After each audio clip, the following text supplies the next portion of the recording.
And next one, I'm going with respect to random forest classifier.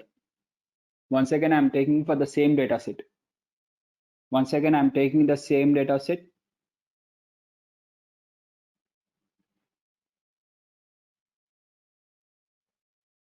Okay, loading the libraries. I'm taking the same data set, splitting, future scaling, and now here I'm taking the sklearn.assemble. Okay, sklearn. So logistic regression was there in sklearn.linear model. KNN was there in the sklearn.neighbors. Decision trees are in sklearn.tree, whereas random forest is from sklearn.assemble.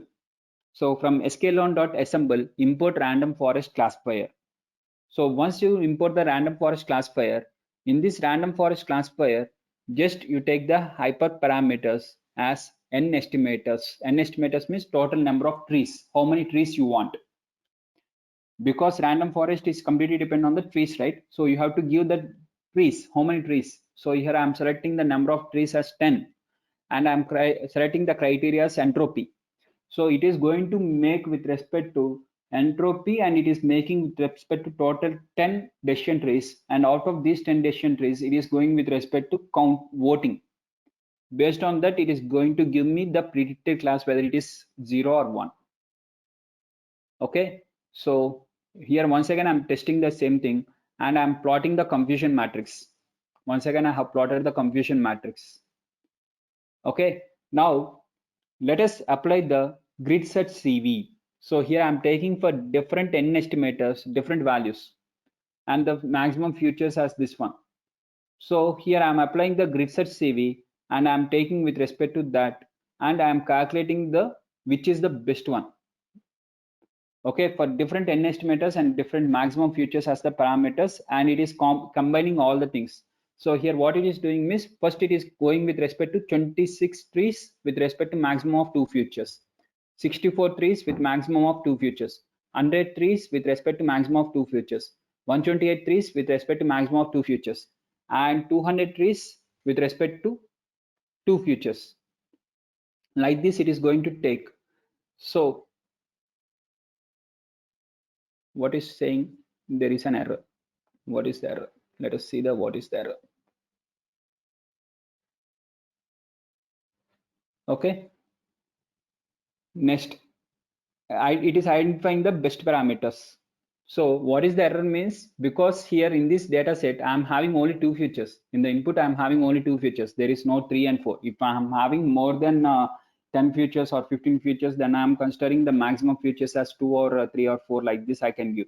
In this case I'm having only 2 features, so no need of give the maximum features also. So directly you can take only the n estimators only. Sir, why you have taken the n estimators as 24, 64, 100, 128, 200 means just an arbitrary. To take an example, just I'm taking. If you want whatever the examples you want, you can go ahead. Not an issue. Okay, and I'm identifying the best parameters as n estimators is equal to 100. 100 estimators means 100 trees gives the best answer. For that answer, I'm predicting the X test, and I'm checking the classification report. Now in this, if I go to classification report is not defined. Miss 1 minute.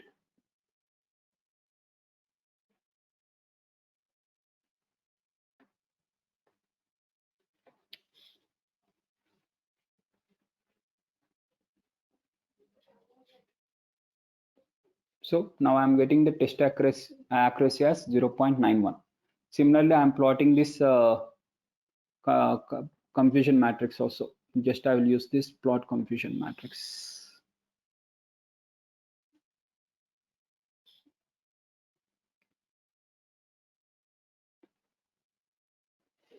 Okay, so for the single data set I have done with respect to